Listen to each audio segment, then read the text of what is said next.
Hello my dear student, welcome to my channel concept of mathematics. ये video sample question paper mathematics code 041 CBSE board intermediate class के term 2 examination पे आधारित है। उसमें किस प्रकार के क्वेश्चन आने हैं ये इस पेपर में बताया गया है। सीबीएसई बोर्ड गाइडलाइंस से के आधार पर ये आधारित है। पेपर बोर्ड में इसी प्रकार से आएगा। 2 घंटे का पेपर होगा। कुल मैक्सिमम मार्क्स 40 के होंगे। इसको जो जनरल इंस्ट्रक्शन है, इस पेपर के पास 3 सेक्शन है ए बी सी। सभी section each part are compulsory, यानी each section are compulsory. Section A has a 6 short answer type question, मतलब सेक्शन ए के पास 6 क्वेश्चन होंगे जो 2-2 मार्क्स के आने वाले हैं। सेक्शन बी के पास 4 शॉर्ट आंसर क्वेश्चन है जो 3-3 मार्क्स के आने वाले हैं, और सेक्शन सी के पास 4 लॉन्ग आंसर क्वेश्चन टाइप हैं जो 4 मार्क्स के होंगे। और question number 14 case based problem होगा जिसमें 2 सब पार्ट्स होंगे और 2-2 मार्क्स के होंगे। और क्वेश्चन के अंदर चॉइस भी है। आप पहला क्वेश्चन कर सकते हैं अथवा उसी में एक चॉइस दिया गया है उसको कर सकते हैं। तो कुल मिला के एक चॉइस भी है और क्वेश्चन का स्वरूप, प्रारूप या टाइप क्या है ये इस वीडियो में बताया जा रहा है। तो ध्यान से देखें, आगे आने वाला पेपर इसी तरह का होगा, इसलिए ध्यानपूर्वक देखें और समझने का प्रयास करें। सेक्शन ए का पहला question,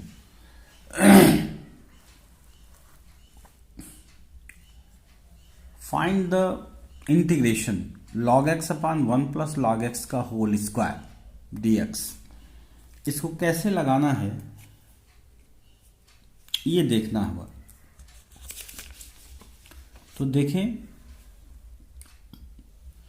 integration of log x upon 1 plus log x का होल स्क्वायर dx।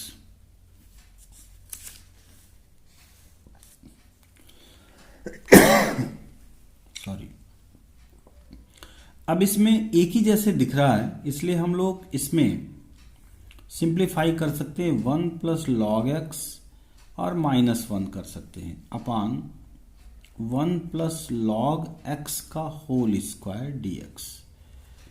दोनों को अलग अलग किया जा सकता है। 1 plus log x upon 1 plus log x का whole square dx minus integration of 1 upon 1 plus log x का होल स्क्वायर dx। अब देखिए, एक 1 प्लस लॉग एक्स और नीचे उसी का पावर 2 है तो ये कैंसिल हो करके integration of 1 upon 1 plus log x dx हो सकता है, और ये है 1 अपॉन 1 प्लस लॉग एक्स का होल स्क्वायर dx।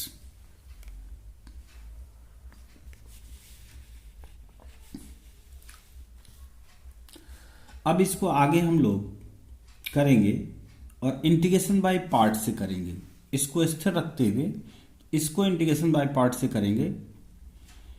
ये फर्स्ट फंक्शन होगा और सेकंड फंक्शन 1 को लिया जाएगा, यानी 1 अपान 1 प्लस लॉग एक्स हमारा फर्स्ट नंबर होगा और 1 जो है सेकंड नंबर होगा dx।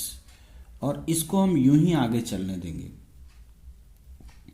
First function 1 upon 1 plus log x, integration of second function 1 का x हो जाएगा minus differential of first function. तो इसको जब डिफरेंशिएट करेंगे तो ये होगा -1 अपॉन 1 प्लस लॉग एक्स का होल स्क्वायर, और 1 प्लस लॉग एक्स का डिफरेंशियल होगा 1 का 0 और log x का 1 अपान एक्स होगा इंटीग्रेशन ऑफ सेकंड फंक्शन यानी वन का इंटीग्रेशन x होता है और on the whole dx minus ये दिख रहा है integration of 1 plus log x का होल स्क्वायर dx पहले से है।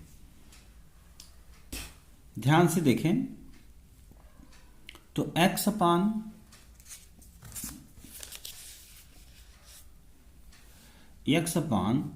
One plus log x minus और ये बिल के प्लस हो जाएगा इंटीग्रेशन ऑफ 1 अपॉन ये x और x cancel 1 plus log x का होल स्क्वायर dx और ये माइनस है इंटीग्रेशन ऑफ सेम वही 1 प्लस लॉग x का होल स्क्वायर dx। तो ये दोनों कैंसिल हो जाएंगे और हमारा आंसर ये आ जाएगा x upon 1 plus log x plus constant of c, ये हमारा आंसर होगा। इसमें जो अथवा वाला क्वेश्चन दिया है ये देखें, find the integration of sin 2x 9 minus cos power 4x। तो ये हमारा जो क्वेश्चन है अथवा पहला का ही अथवा r integration of sin 2x upon under root 9 minus cos power 4x dx।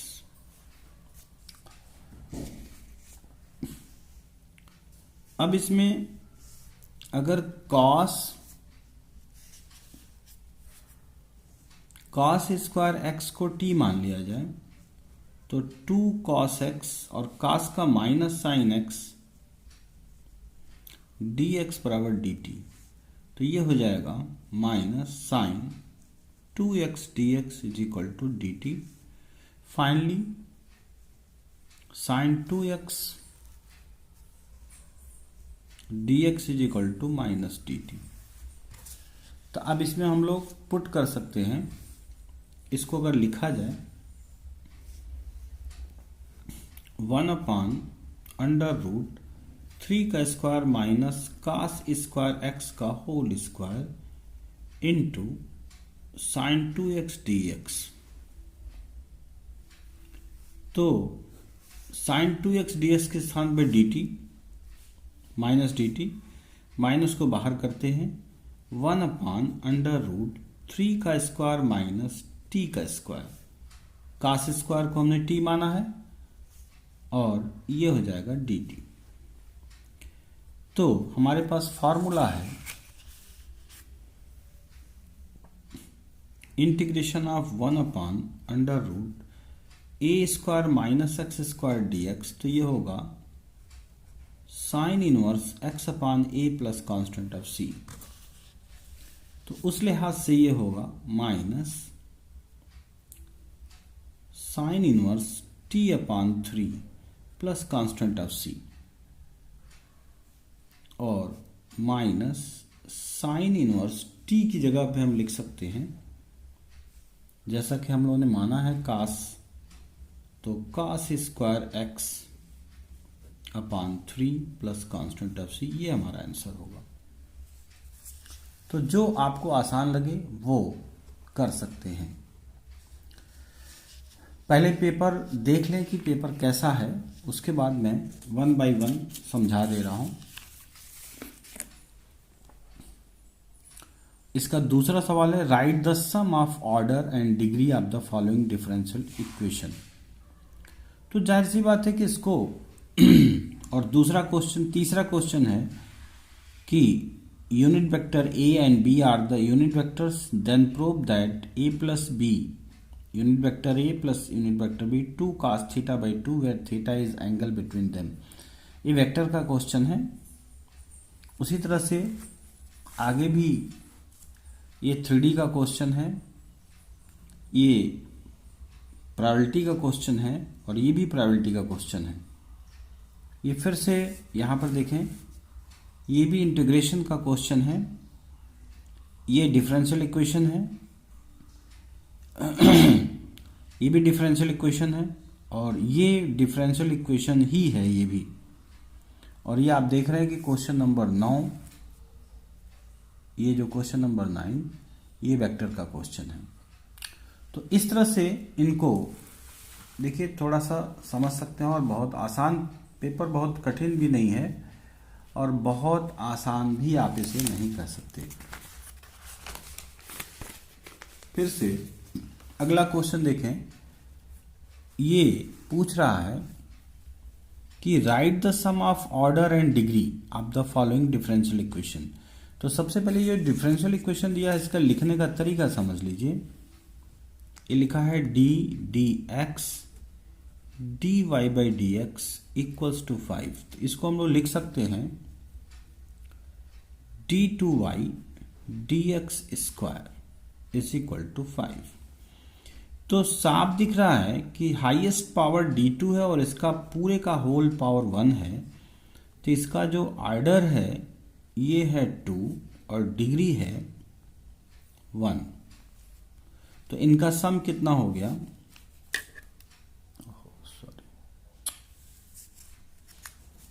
इनका सम 2 + 1 3 हो जाएगा।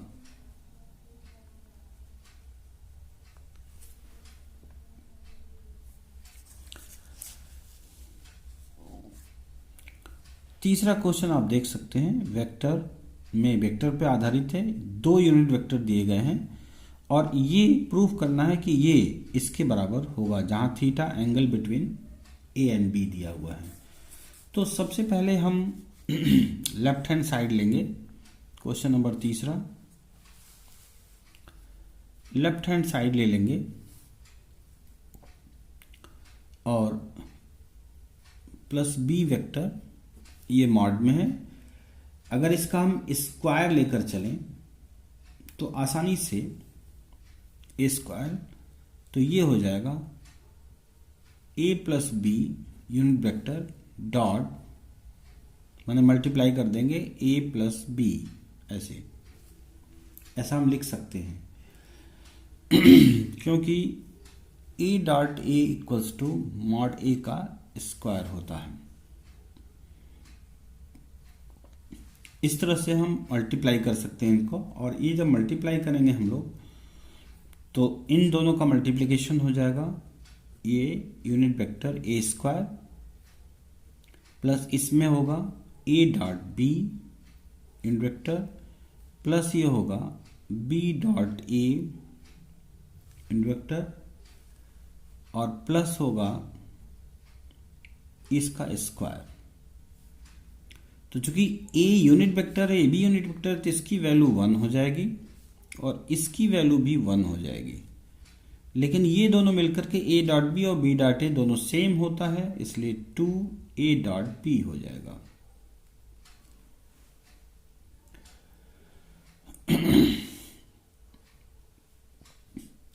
अब हम लोगों ने देख लिया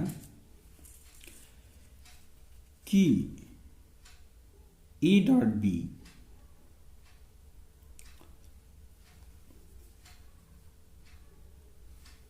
ये 2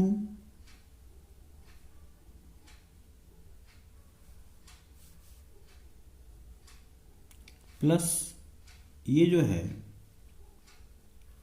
2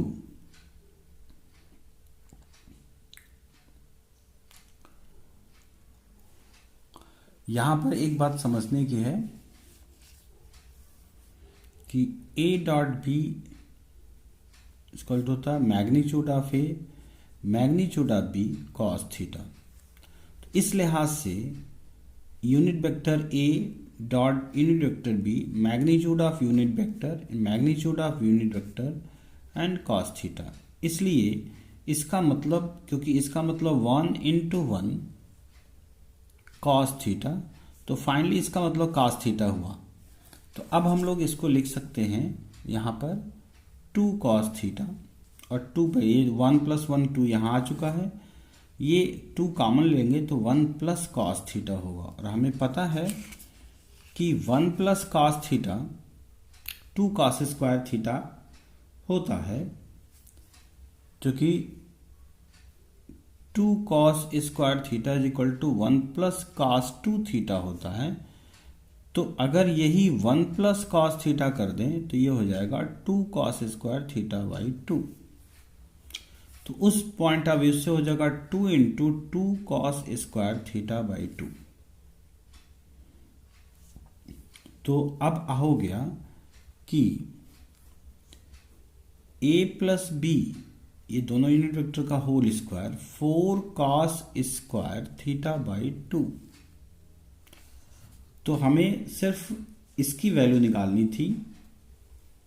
अब इसका स्क्वायर रूट ले लेंगे इस तरह से, तो ये हो जाएगा 2 और देखिए cos square theta cos theta by 2 हो जाएगा।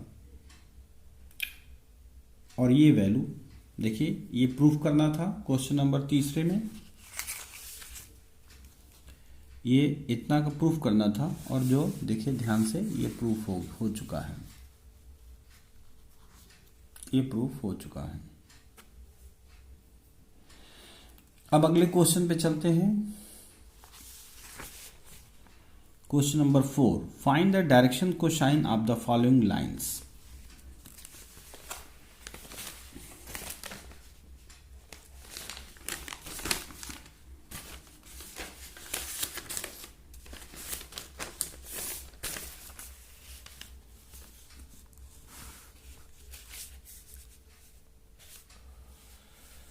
सबसे पहले तो इसको ठीक करिए। 3 माइनस एक्स अपॉन -1, 2y अपन -1 2 और z अपॉन 4। इस लाइन को ठीक करिए, माइनस से ऊपर नीचे मल्टीप्लाई कर देंगे तो ये x माइनस 3 अपॉन 1,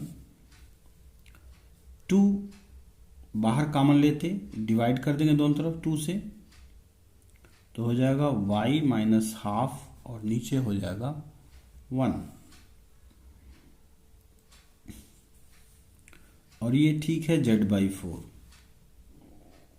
तो ये हमारा हो गया 1 1 4। ये डायरेक्शन रेशियो हो गया, डायरेक्शन रेशियोज 1 1 4 ऐसे लिखते हैं। तो डायरेक्शन कोसाइन क्या होगा? डायरेक्शन कोसाइन यल, ए की वैल्यू है 1, बी की वैल्यू है 1 और सी की वैल्यू है 4। ये फॉर्मूला होता है a upon under root A square plus B square plus C square. तो यहां पे अगर हम लोग निकाल लें इसका अंडर रूट ए square plus B square plus C square, तो अंडर रूट में हो जाएगा 1 का स्क्वायर और 4 का स्क्वायर 16। तो कुल मिला के 18 हो जाएगा। और 18 का मतलब हुआ 9 दूनी 18, 3 अंडर रूट 2। तो यल इज इक्वल टू हो गया ए की वैल्यू 1 अपान 3 अंडर रूट 2। उसी तरह से एम की वैल्यू हो गई, फिर 1 दिया है बी अपान, तो बी अपान 1 और 3 अंडर रूट 2 होगा। और n की वैल्यू हो गई c अर्थात 4 अपान 3 अंडर रूट 2। तो ये direction cosines l m n हो गए, cos alpha cos beta cos gamma या l m n 1 upon 3 root 2, 1 upon 3 root 2 और 4 अपान 3 रूट 2। ये हमारा डायरेक्शन कोसाइन हो गया। अब क्वेश्चन नंबर 5 को देखें। क्वेश्चन नंबर 5 है, a bag contain 103 white ball, find the probability distribution of the number of red ball if 2 ball are drawn at random from the bag 1 by 1 without replacement. Without replacement का मतलब होता है कि गेंद निकाला, देखा और बाहर रख दिया, दोबारा उसे वापस बैग में नहीं रखा गया। ये विदाउट रिप्लेसमेंट का मतलब होता। अगर विद रिप्लेसमेंट लिखता तो बाहर देखा और फिर वापस बैग में डाल देता, इसका ये मतलब होता है। लेकिन विदाउट रिप्लेसमेंट का मतलब गेंद को देखा और बाहर रख दिया। अब इसको लगाने का जो तरीका है वो इस प्रकार हो सकता है।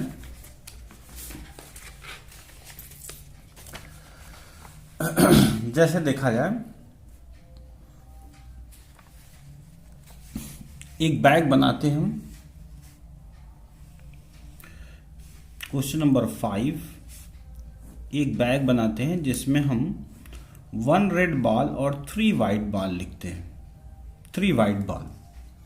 तो इसका जो सैंपल स्पेस होगा NS 1 + 3 यानी कुल 4 बॉल होगा।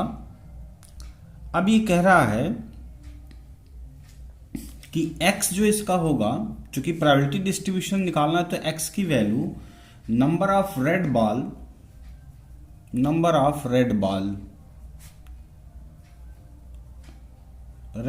ड्रॉन, या इसको नोटिस करेंगे। तो अब चूंकि रेड बॉल एक ही है तो x की वैल्यू इसमें जो हो जाएगी 0 और 1 होगा।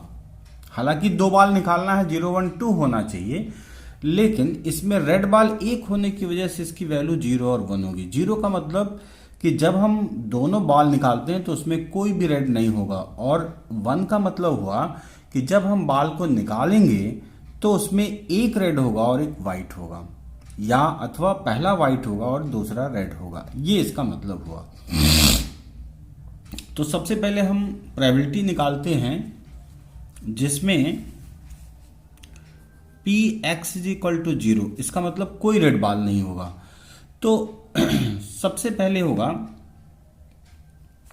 कि कोई रेड बॉल नहीं का मतलब हुआ कि पहला बॉल भी वाइट होगा, probability of white ball, and probability of white ball, क्योंकि दूसरा भी जो होगा वाइट बॉल ही होगा, and probability of white ball, यानी पहला भी बॉल वाइट होगा और दूसरा भी बॉल वाइट होगा।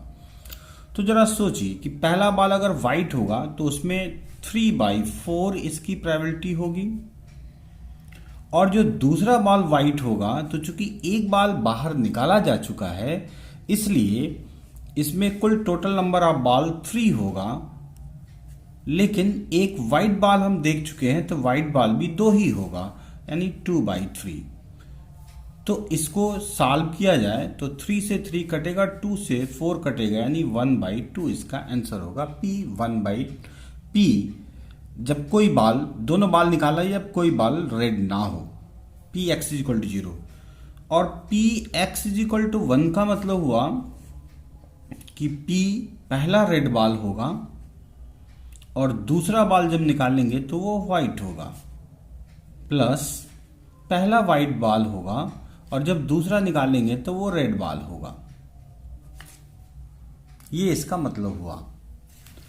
अब जरा देखें कि पहला रेड बॉल होगा तो एक रेड बॉल है तो इसकी वैल्यू होगी 1/4, और दूसरा वाइट बॉल है तो वाइट बॉल 3 है, और कुल बॉल भी तो 3 ही बचेगा क्योंकि एक बॉल निकाल के बाहर रख दिया गया है, तो ये 3/3 हो जाएगा, प्लस पहला वाइट बॉल होगा, क्योंकि R होगा इसमें यहाँ पे, तो R का मतलब प्लस होता है इसलिए हमने यहाँ प्लस लगा दिया। पहला वाइट बॉल होगा तो देखिए पहला वाइट बॉल 3 है तो इसकी वैल्यू होगी 3/4, और दूसरा रेड बॉल होगा तो रेड बॉल 1 है और चूंकि एक बॉल निकाला जा चुका है तो ये 3 हो जाएगा। अब इस पूरे की वैल्यू, ये तो वहीं 1 हो गया, ये 3 से 3 कट जाएगा, 1/4 तो 2/4 का मतलब भी 1/2 हो गया। अब इसका जो प्रोबेबिलिटी डिस्ट्रीब्यूशन होगा, जो हमें क्वेश्चन में कहा जा रहा है कि x एंड px, तो x की वैल्यू क्या है 0 1, 0 और 1, और px की वैल्यू 0 के पोजीशन में भी 1/2 है और 1 के पोजीशन में भी 1/2 है। ये हमारा आंसर हो गया प्रोबेबिलिटी डिस्ट्रीब्यूशन का। ये प्रोबेबिलिटी डिस्ट्रीब्यूशन है, ये हमारा आंसर हो गया। अब छठा क्वेश्चन है कि 2 cards are drawn at random from a pack of 52 cards 1 by 1 without replacement. फिर यहाँ पे विदाउट रिप्लेसमेंट, कार्ड देखा बाहर निकाल के रख दिया। What is the probability the getting first card red and second card jack. जैसा कि लिखा गया उस हिसाब से जो आंसर होगा इसका वो इस प्रकार हम लोग लिख सकते हैं, क्योंकि दोनों सवाल एक ही जैसे हैं तो बहुत टेंशन की बात नहीं है। छठवां का मैं लिख दे रहा हूं और आप लगा सकते हो आसानी से। कुल NS 52 कार्ड्स हैं, total number of cards 52 cards होता है। 2 cards are drawn at random 1 by 1, ये क्वेश्चन कह रहा है, ये क्वेश्चन कह रहा है टोटल नंबर ऑफ कार्ड्स है। अभी इसकी प्रोबेबिलिटी, जो रिक्वायर्ड प्रोबेबिलिटी होगी वो ऐसे होगी कि sorry, first is red card,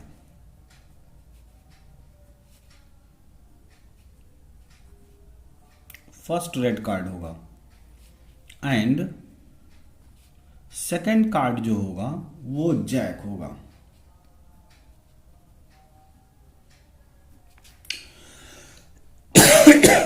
question एक बार फिर देख लीजिए,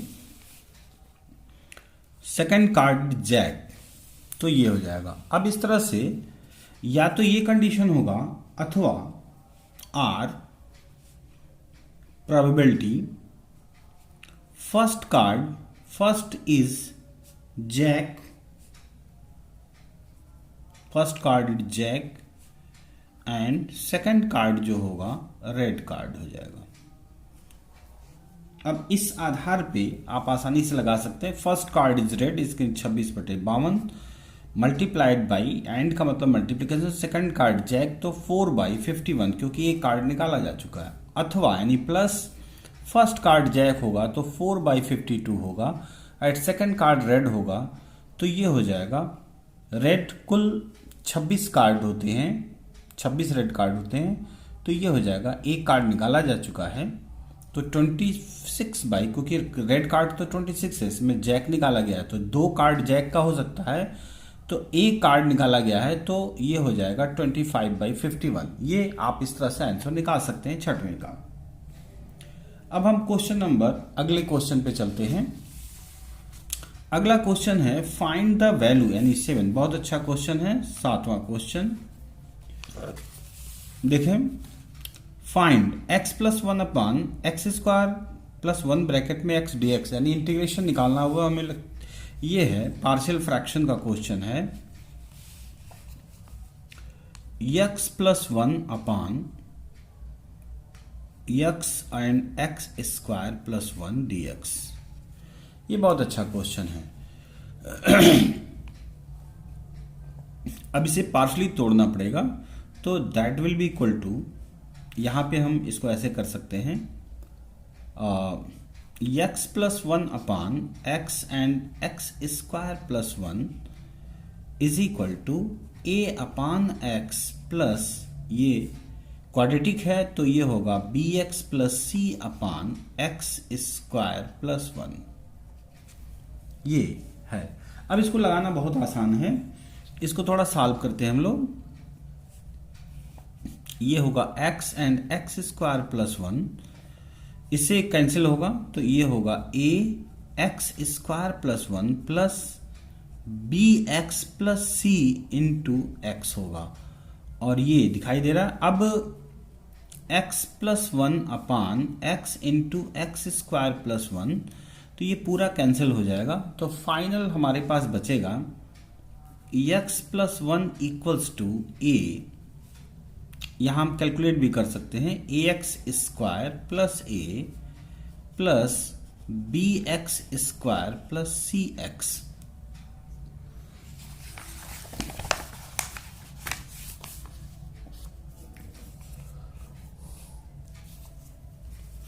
अब आगे हम देखते हैं इसे ऑन कंपेयरिंग, तो ए बी की वैल्यू निकल जाएगी कंपेयरिंग।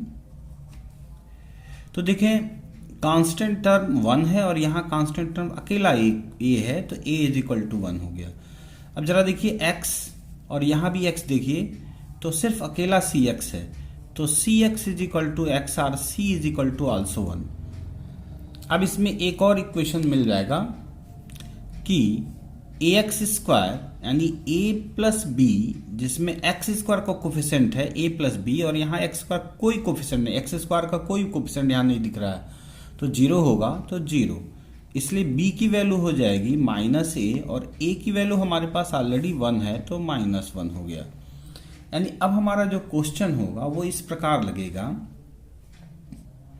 कि a अपान x है integration dx plus B X plus C upon X square plus 1 dx। अब हमें चूंकि वैल्यू आ चुकी है इसलिए इसको हम लोग यहां लगा सकते हैं। a की वैल्यू 1 है तो integration of 1 upon x dx होगा, प्लस b की वैल्यू -1 है तो माइनस एक्स और c की वैल्यू 1 है अपान एक्स स्क्वायर प्लस 1 dx और इंटीग्रेशन। इसको हम लोग और तोड़ सकते हैं, ये तो सीधा सीधा हो गया log x plus minus X upon X square plus 1 dx और plus integration of 1 upon x यानी 1 प्लस एक्स स्क्वायर या एक्स स्क्वायर प्लस 1 एक ही बात है। और हमें पता है कि इसका tan इनवर्स x होता है, इसका log x होता है, इसके बारे में सोचना है।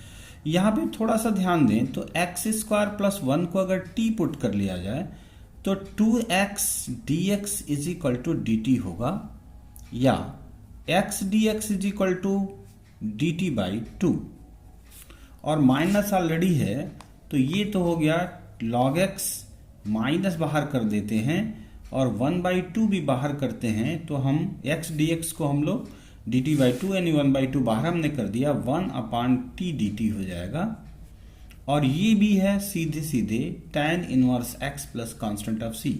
अब फाइनल आंसर आ गया log x माइनस 1/2, ये भी log t होगा तो log और t की वैल्यू एक्स स्क्वायर प्लस 1 है plus tan inverse x plus constant of c, ये हमारा आंसर आ गया। क्वेश्चन नंबर 7 था। अब अगला क्वेश्चन नंबर 8 जो काफी इंपॉर्टेंट है, ये भी देख लें। क्वेश्चन नंबर 8 में दो क्वेश्चन हैं। एक तो है find the general solution of the following differential equation x dy by dx is equal to y minus x sine y by x. पहले इसको लगाते हैं। क्वेश्चन नंबर 8 का पहला x dy by dx is equal to y x sine y by x. अब इसको ठीक करें, इसको इधर ट्रांसफर करिए तो dy by dx equals to y by x minus, इस भाग देंगे x से तो x कैंसिल होगा, केवल बचेगा साइन y बाई एक्स। और हम जानते हैं कि इस तरह के डिफरेंशियल इक्वेशन में जब y बाई एक्स दिखे तो y is equal to v x put करते हैं सॉरी, इसको dy by d x v plus x d b by d x. अब इससे सब्स्टिट्यूट कर देंगे और जहां y है वहां वी एक्स लिख देंगे तो ये होगा v plus x d b by d x is equal to v x upon x minus sine v x upon x. X x cancel हो जाएगा तो फाइनली इस b से b को भी उड़ा देंगे, अर्थात x d b by d x, ये b से v कैंसिल हो चुका है तो अब बचेगा माइनस साइन v। अब जरा देखें dv इधर नीचे आ सकता है, अर्थात x upon D x is equal to minus sine v upon dv।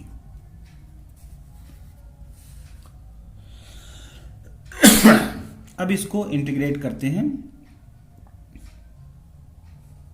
इसको रिवर्स करके इंटीग्रेट कर दे, 1 upon D x is equal to minus 1 upon sine B D V हो जाएगा। इसको ये तो हो जाएगा log x is equal to ये हो जाएगा minus cosec v D V, और इसका integration minus log cosec x minus cot x plus constant of c को भी log c लिख दीजिए और ये हो गया log x। इसको अगर इधर ट्रांसफर कर दिया जाए तो log x plus log cosec x minus cot x is equal to log c, और थोड़ा सा इसको सॉल्व कर दे तो ये इनटू में हो जाएगा और वास्तव में log x into cosec x minus cot x is equal to log c। Final answer हो जाएगा x cosec X minus cot x is equal to C. ये हमारा आंसर हो जाएगा।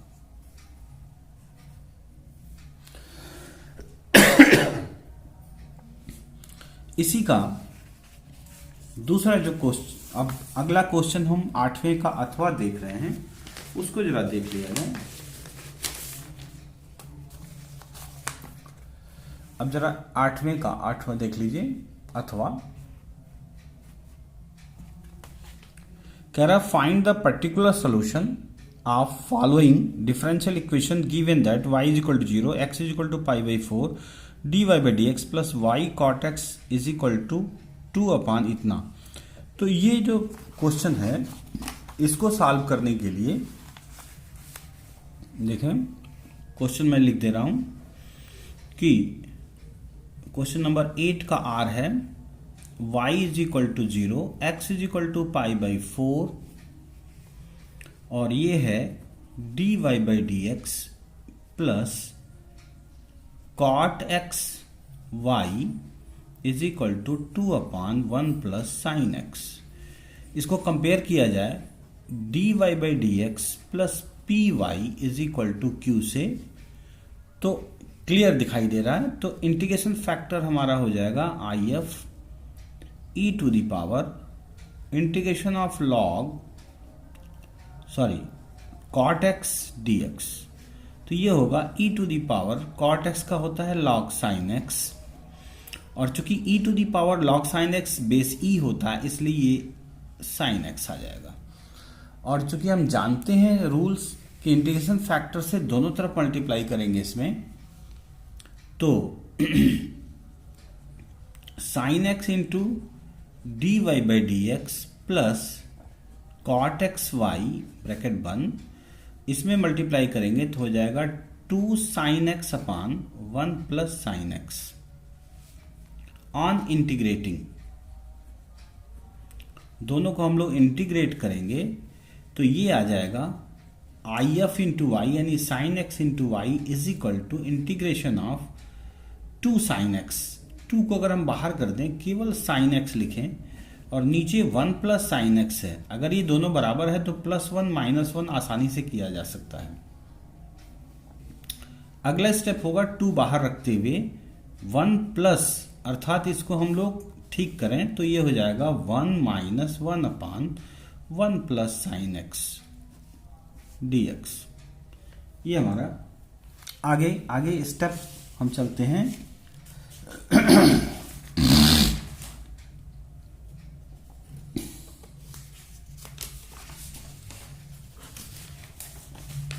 अगला हमारा स्टेप होगा आगे। अब इसी को हम और आगे ले चलते हैं। Sine x into y is equal to 2 बाहर है, इसका इंटीग्रेशन हो जाएगा 1 का सीधे 1 डी एक्स माइनस 2, अभी भी इसके साथ भी रहेगा, बाहर करते हुए 1 upon 1 plus sine x D x. इसको थोड़ा और इजी बनाते हैं हम लोग, इसको कास लिख देंगे तो आसानी हो जाएगी। यहाँ पे थोड़ा सा हम सॉल्व कर लेते हैं। देखें 1 प्लस कास को लिख, साइन को देखिए 1 प्लस साइन एक्स है, तो इसको हम लिख सकते हैं कास पाई बाई 2 माइनस एक्स, और 1 प्लस कास एक्स है तो आराम से इसको हम लोग लिख सकते हैं 2 कॉस स्क्वायर एक्स बाई 2, यानी पाई बाई 2 माइनस एक्स का अपान 1 बाई 2। तो फाइनली हो जाएगा 2 cos square pi by 4 minus x by 2। इसकी जगह लिख सकते हैं, अर्थात ये होगा 2x माइनस 2 1 अपान 2, और नीचे अगर हम लिखते हैं cos square pi by 4 minus x by 2 d x, तो फाइनली ये 2x माइनस 2 और हाफ भी इसके बाहर आ जाएगा, और ये हो जाएगा sec square pi by 4 minus x by 2 d x. तो अगर इसको हम लोग t मान लें, pi by 4 minus x by 2 is equal to t, तो ये तो 0 होगा, minus half d x is equal to d t. अर्थात dx is equal to -2 dt होगा। तो ये तो कैंसिल हो चुका, 2x माइनस ये हो जाएगा माइनस, और ये माइनस पहले से -2 यहां लिख देंगे, और sec स्क्वायर t dt, यानी फाइनल आंसर होगा 2x प्लस 2। इसको हम लोग लिख सकते हैं tan t plus constant of c।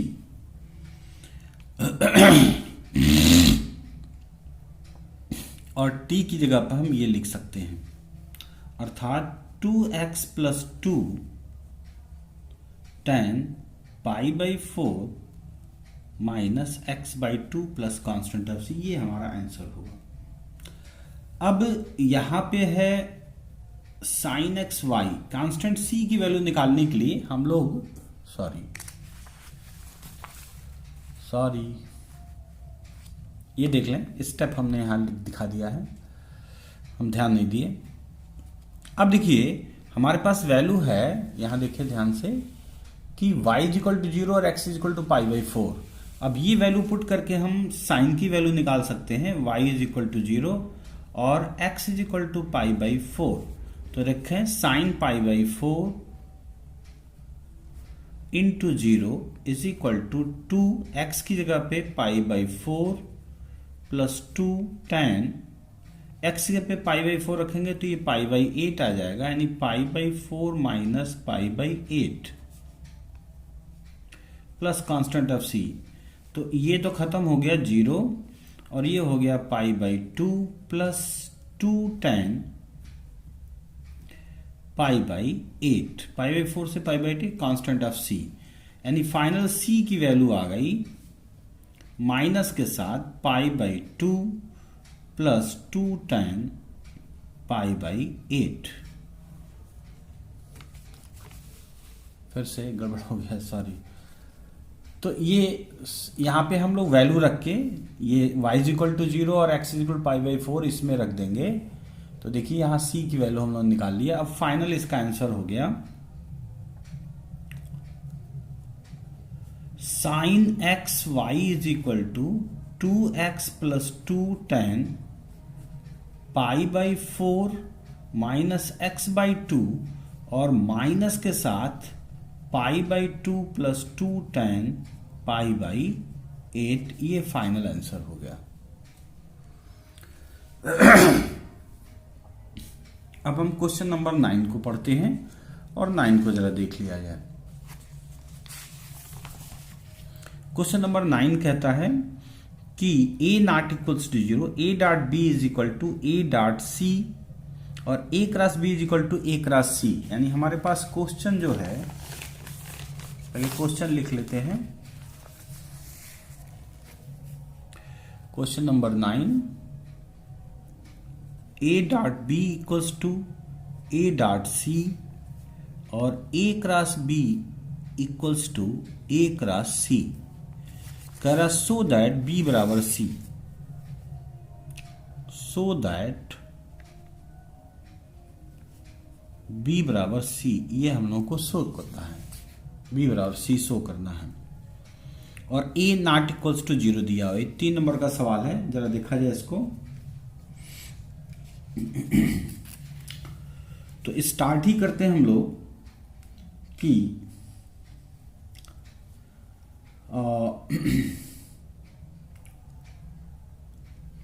अगर इसको हम लोग, इसको यहीं से स्टार्ट करते हैं, इसको अगर इधर की तरफ लाएं, दोनों वेक्टर हैं, तो a dot b minus a dot c equals to 0, तो a बाहर आएगा, dot b minus c equals to 0 हो जाएगा।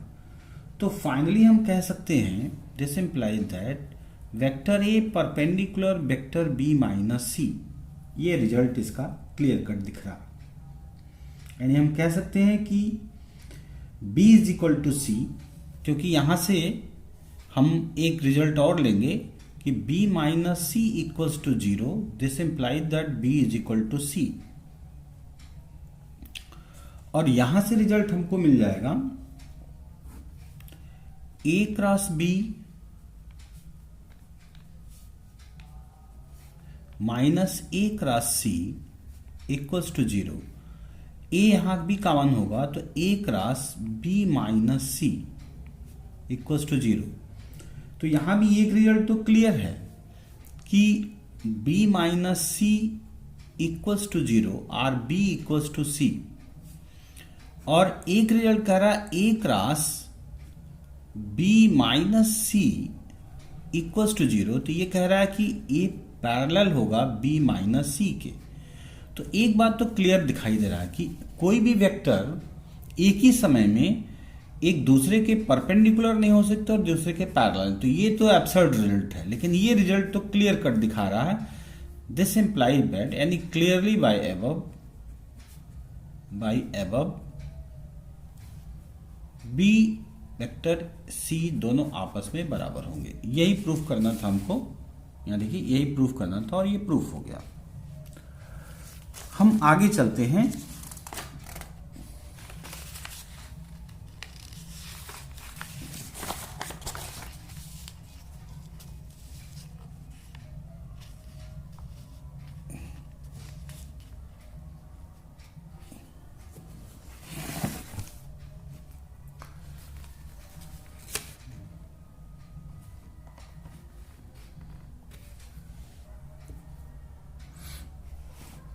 अगला सवाल है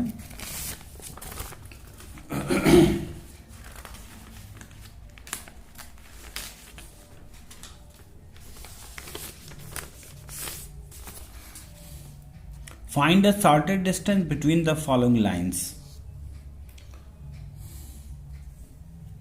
क्वेश्चन नंबर 10। क्वेश्चन नंबर 10, दो लाइन है आई प्लस जे माइनस के, ये सब कैप होता है unit vector, plus S 2i plus जे प्लस के, और दूसरी लाइन है i plus J plus 2k plus t 4i plus 2j और प्लस 2k। ध्यान से देखिए तो ये दोनों वेक्टर दिखाई दे रहे हैं। अगर इसको हम b1 मानते हैं, b1 is equal to 2i plus J plus के, और b2 इज इक्वल टू अगर मानते हैं कि 4i प्लस 2j और प्लस 2k, यहां से अगर 2 कॉमन ले लिया जाए तो 2i प्लस जे प्लस के, अर्थात 2b2 आ जाए, b1 आ जाएगा। तो b2 equals to 2b1, this implies that कि b1 पैरेलल टू b2, ये यानी ये दोनों पैरेलल लाइन है, ये दोनों पैरेलल लाइन है। इसका सीधा अर्थ हुआ कि shortest distance between parallel line निकालना है हमको। Shortest distance between parallel line यानी हमको निकालना है shortest distance between parallel lines.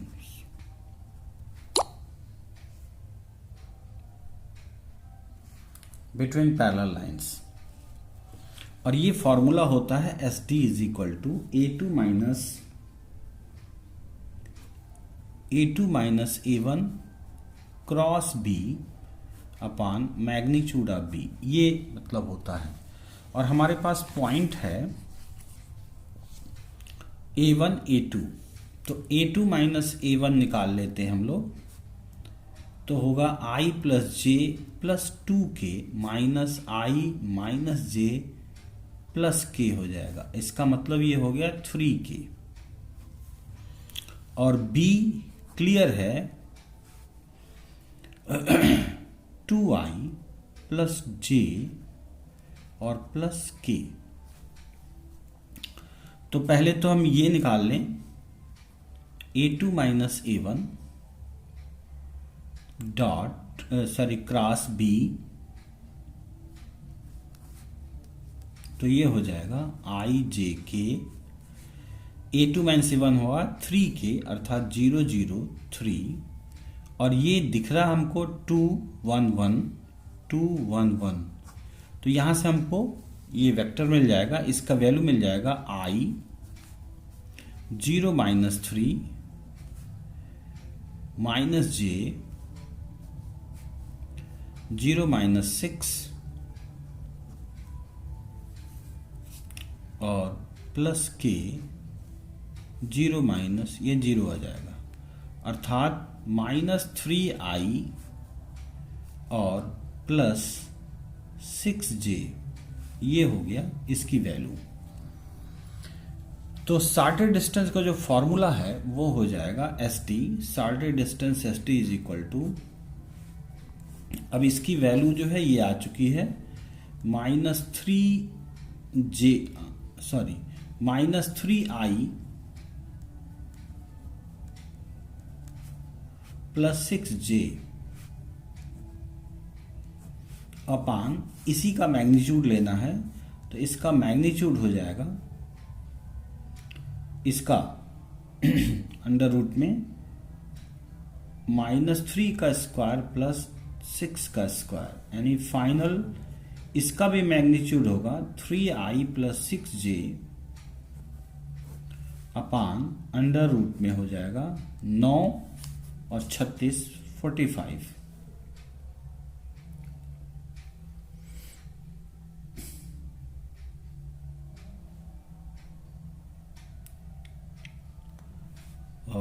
Sorry ये बी का होगा, ये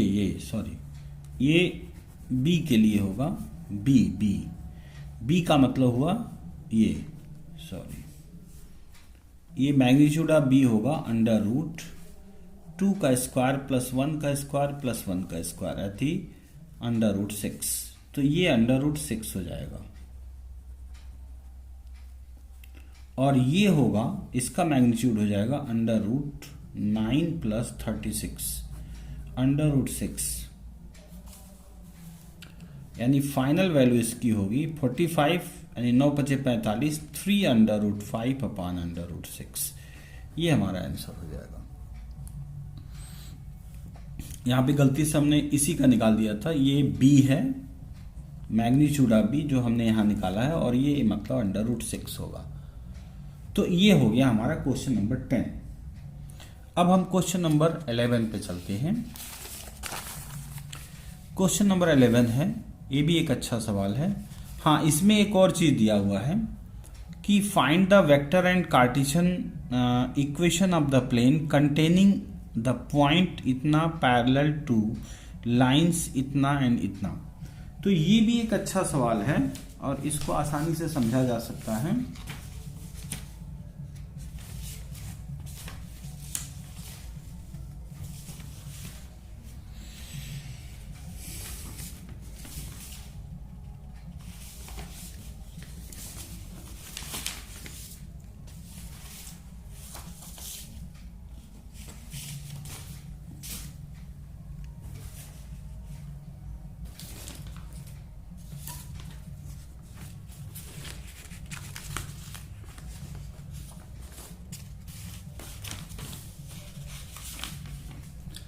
क्वेश्चन नंबर 10 को देखा जाए, 10 का अथवा क्वेश्चन नंबर 10 R।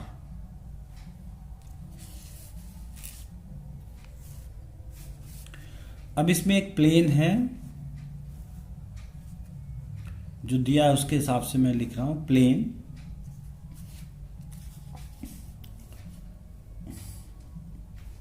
इस प्लेन में दो वेक्टर्स हैं,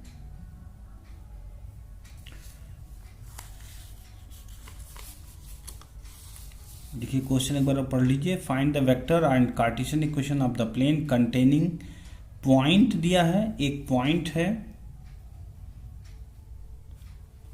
यहां पे पॉइंट दिया गया है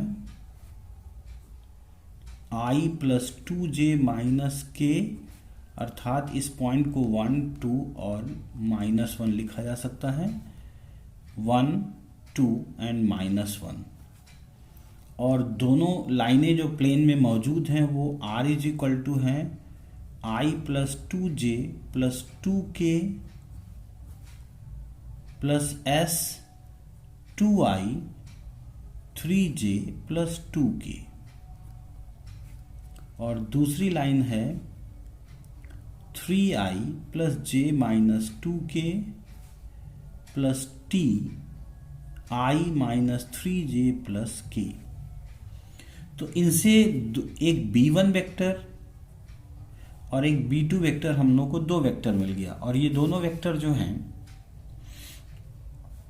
इस तरह से, एक वेक्टर b1 और b2, b1 वेक्टर इसको रिप्रेजेंट करेगा 2i minus 3j plus 2k, और b2 वेक्टर, ये b1 वेक्टर है, ये b2 वेक्टर है, b2 वेक्टर रिप्रेजेंट करेगा i minus 3j plus k। और एक नॉर्मल इससे हम लोग को मिल जाएगा n, जो b1 क्रॉस b2 होगा, n b1 क्रॉस b2 होगा, ये नॉर्मल मिल जाएगा। इससे एक वेक्टर हमको मिल जाएगा। अब ये नॉर्मल मिल गया, ये पॉइंट मिल गया, प्लेन का इक्वेशन आसानी से मिल जाएगा। तो इस नॉर्मल का ये b1 b2 हमारे पास ये दिया हुआ है, तो इसको हम लोग निकाल सकते हैं i j k। b1 का मतलब हो गया 2 माइनस 3 एंड 2 और 1 माइनस 3 एंड 1, 1 माइनस 3 एंड 1, ये हो गया। अब इसको अगर हम लोग सॉल्व करते हैं तो ये हम लोग को मिल जाएगा, आप सॉल्व कर लेना, 3i माइनस 3k मिल जाएगा। यानी हमें नॉर्मल वेक्टर ये मिल गया और हमें एक पॉइंट मिला हुआ है। तो हमारे पास एक फॉर्मूला है कि नॉर्मल वेक्टर में r dot n is equal to a dot n, जिससे हम आसानी से इक्वेशन मिल जाएगा हमें। तो r 3i minus 3k is equal to a point हमारे पास है 1 2 माइनस 1, डॉट में ये नॉर्मल वेक्टर हमें मिल गया 3 0 एंड माइनस 3।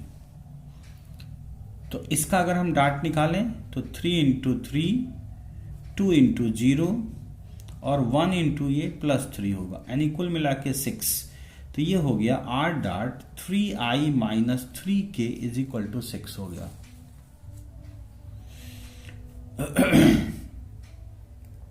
तो ये प्लेन का वेक्टर हो गया।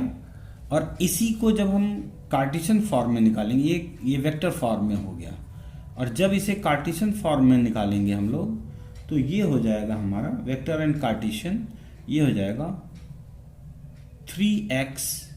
अब इसमें y के लेने तो 0 into y minus 3 into z is equal to 6।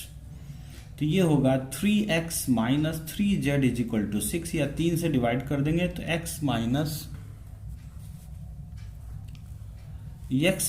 z is equal to 2, ये हमारा आंसर हो जाएगा। तो ये वेक्टर फॉर्म हो गया और ये कार्टेशियन फॉर्म हो गया। ये भी बहुत इंपॉर्टेंट क्वेश्चन है। अब एक और इंपॉर्टेंट क्वेश्चन, क्वेश्चन नंबर 11 जो सेक्शन सी से है।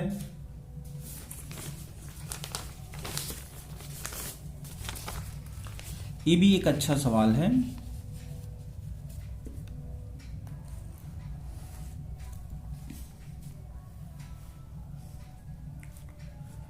इवेलुएट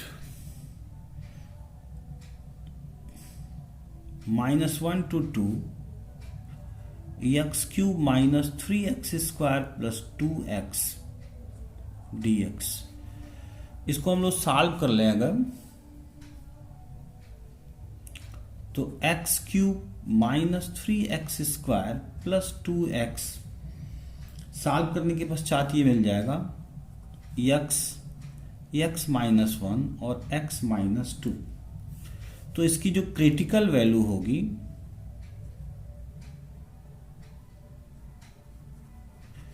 क्रिटिकल वैल्यू x की वो वैल्यू होती है जिसमें इसकी वैल्यू 0 हो जाए, अर्थात x is equal to 0, 1 and 2, ये क्रिटिकल वैल्यू हो जाएगी।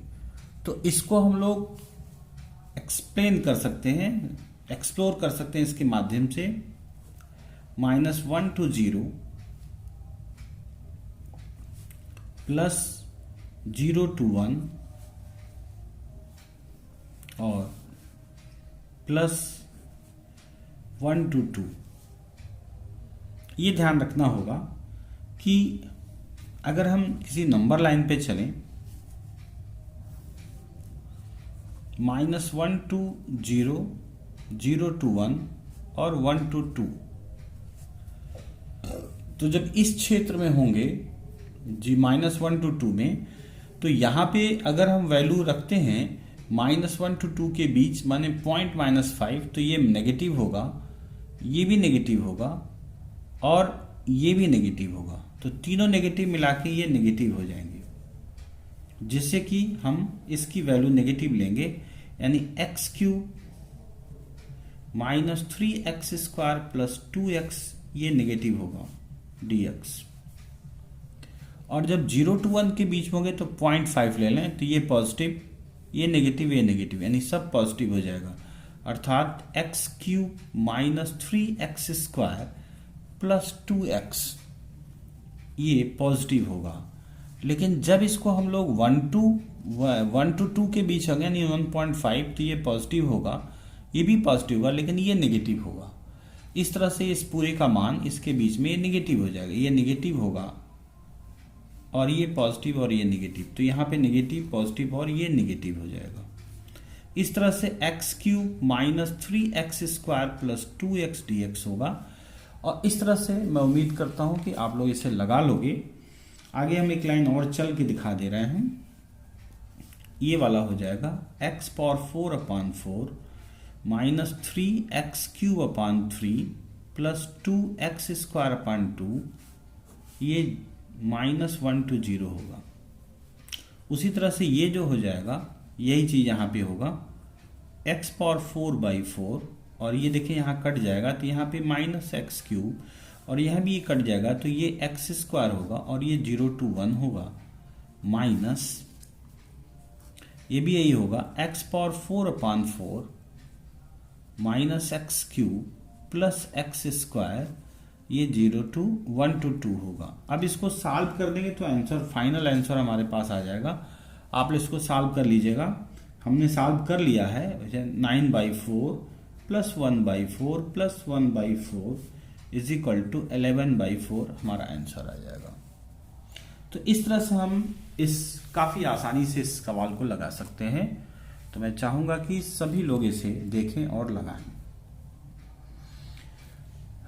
काफी समय हो गया है, इसलिए हम इस वीडियो को यहीं रखते हैं, और दो तीन सवाल और है जिसको हम बाद में, 11 तक हमने लगा दिया, 3 सवाल और है जो हम आगे लगा के पोस्ट कर देंगे।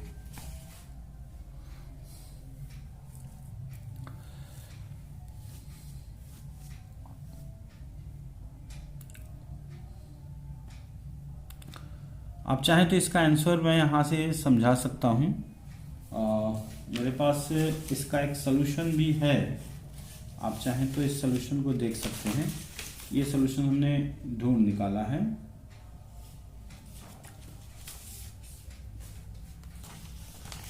क्वेश्चन नंबर 12 को देख लें।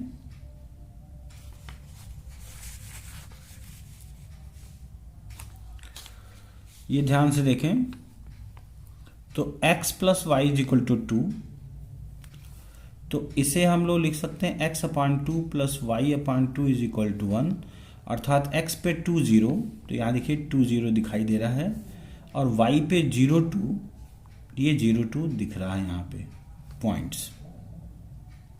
और दूसरा जो y² = x है, तो ये आप पैराबोला आप देख रहे हैं, और दोनों एक लाइन को जहां भी कट कर रहे हैं, तो ये कटिंग पॉइंट हम निकाल सकते हैं, यानी लाइन और ये, यानी y = हम यहाँ पे y = x-2 अगर ले लें, y = x-2, और ये वैल्यू रख के हम लोग कैलकुलेट कर सकते हैं, तो ये पॉइंट निकल आएगा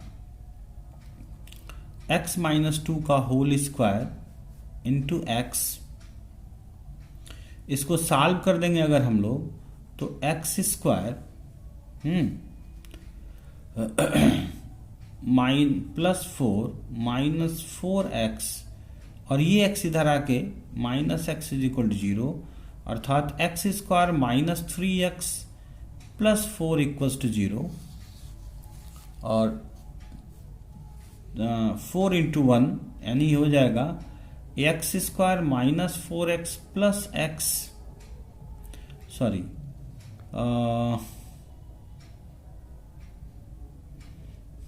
ये 4 कन्ने 4 और 4 माइनस ए भी हमको लगता है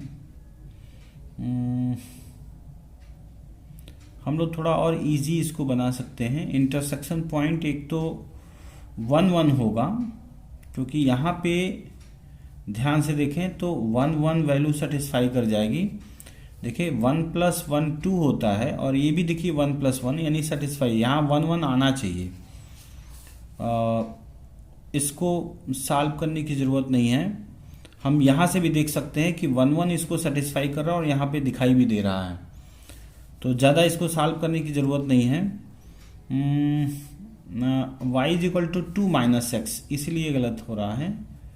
2 माइनस अगर x है तो ये हो जाएगा एक्स स्क्वायर प्लस 2, और ये हो जाएगा माइनस 4x और एक्स स्क्वायर, तो इसमें कोई फर्क नहीं पड़ेगा, ये माइनस 5x हो जाएगा, इसीलिए गलती हो रहा था। Minus 5x plus 4,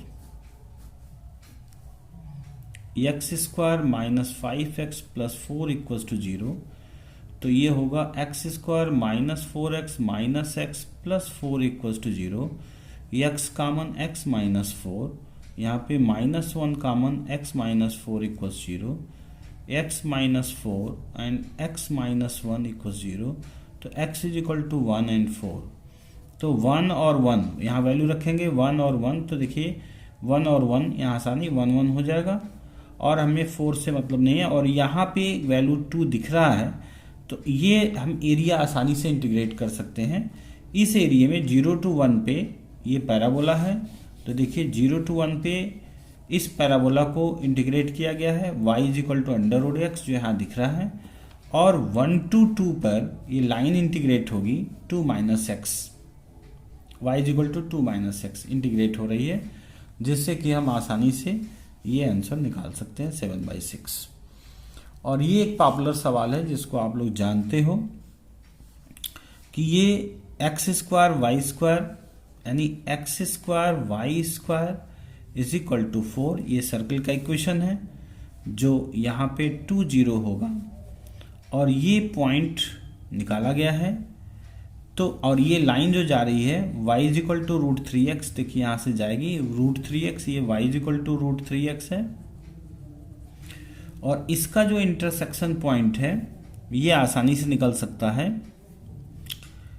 x is equal to 1, और जैसे ही हम x इज इक्वल टू 1 रखेंगे यहाँ पे रूट 3 होगा, तो ये पॉइंट होगा 1 रूट 3, तो हमारे पास इंटीग्रेशन होगा 0 to 1 पे, ये लाइन इंटीग्रेट होगी, और लाइन का मतलब हुआ रूट 3x dx इंटीग्रेट होगी, प्लस रूट 3 to 2 पर इंटीग्रेट होगी सर्कल, और सर्कल से यहाँ दिख रहा है कि ये होगा under root 4 minus x square dx integrate होगा, और आसानी से आप इसका आंसर निकाल सकते हो। ठीक है, ये आसानी से निकाला जा सकता है। तो ये एक सॉल्यूशन है जो हमने सीधा सीधा ढूंढा था, ये पेज निकल गया था। और इसी तरह से 13 और 14 इसको भी हम सॉल्व करके समझा देंगे। पहले तो आप इतना क्वेश्चन देखें, क्योंकि बहुत ज़्यादा समय हो गया, 50 मिनट हो गए वीडियो पे।